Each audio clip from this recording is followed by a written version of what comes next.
ભાવનગર શહેરમાં ગઢેચી નદીના શુદ્ધિકરણ પ્રોજેક્ટ અંતર્ગત 48 કલાકમાં 400 જેટલા દબાણો હટાવવામાં આવ્યા છે અને આજે ત્રીજા દિવસે પણ ડિમોલિશનની કામગીરી શરૂ છે। મહાનગરપાલિકા દ્વારા કુલ 800 ગેરકાયદેસર દબાણો દૂર કરવા માટે નોટિસો આપવામાં આવી હતી। રાજ્ય સરકારની અમૃત 2ની ગ્રાન્ટમાંથી 70 કરોડ રૂપિયાના ખર્ચે ગઢેચી નદીનું શુદ્ધિકરણ પ્રોજેક્ટ હાથ ધરવામાં આવ્યો છે। 25 થી 30 વર્ષ દરમિયાન નદીના 4 કિલોમીટર એરિયામાં 800 જેટલા દબાણો ઊભા થયા હતા, જેમને હટાવવા માટે કાર્યવાહી ચાલી રહી છે।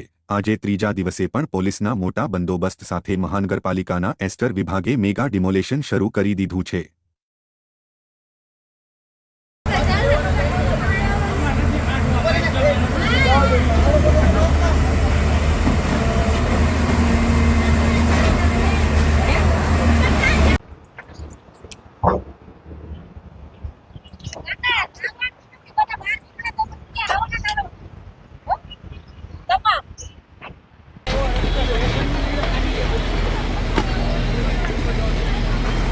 Saya jadi kerja.